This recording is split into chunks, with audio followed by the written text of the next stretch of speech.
The project really started with an impossible sounding challenge, and this was to design a very low-cost prosthetic knee joint for the developing world. We were told that the cost had to be well under the typical cost of a US knee joint. The goal of understanding someone's need in such a unique environment is to really immerse yourself. There was only so much that we could learn in talking to amputees over here, and it was night and day when we went over to India.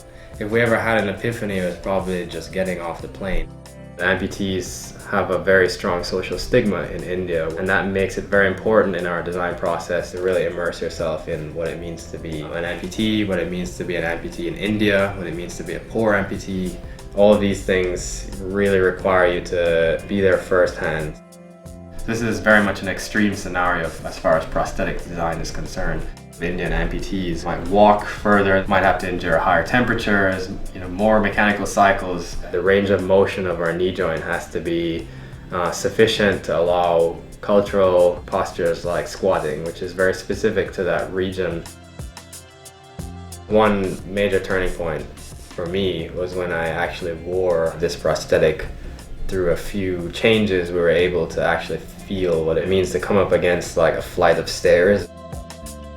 It's one thing to see it as a design requirement on paper, but it's another thing to feel like you're gonna fall, as a result of these mechanical elements. So I think, they're all interconnected, the emotions and the mechanical elements.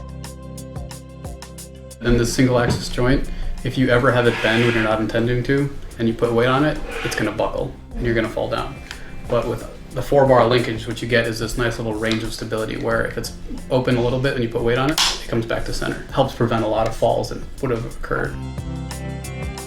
The first patient that was fitted was a young boy. His name was Kamal. He was a 16-year-old at the time. You can see he's like getting around on this bamboo staff that he put together himself. What does it feel like to see the first patient? First of all, it was a prototype. We had to file the edges down. And the partner actually said, hey, why don't we try and fit Kamal today with this knee joint?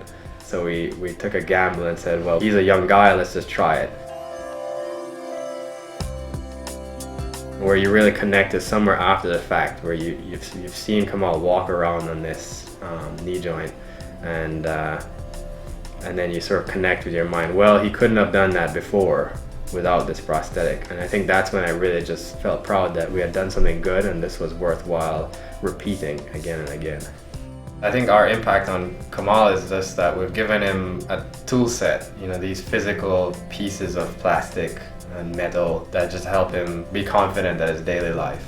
I mean, yeah, he can walk better now than before, but that's just the beginning. It's not just enough to have one person or 10 people or 100 people. We want to see every single amputee's lives changed by what we do. The need for non-precious prosthetics is universal. We interviewed one patient in the US who wears a $10,000 knee joint, and we showed him a video of Sonu Kumar riding a bicycle this summer, and he told me that he can't ride a bike effectively with his current knee joint, and he was jealous. Consumer product design, you need to create things that are desirable for people to buy. With prosthetics, it has been historically that people focus more on let's just get this guy to walk, but that's really not enough. I think people will learn, I need to functionally replace a missing body part, but it still has to be something I want to do. When you design something like a prosthetic and you put it on a person and see them walking, if you can just keep seeing your work making change, you get enough reward from that to keep going forever.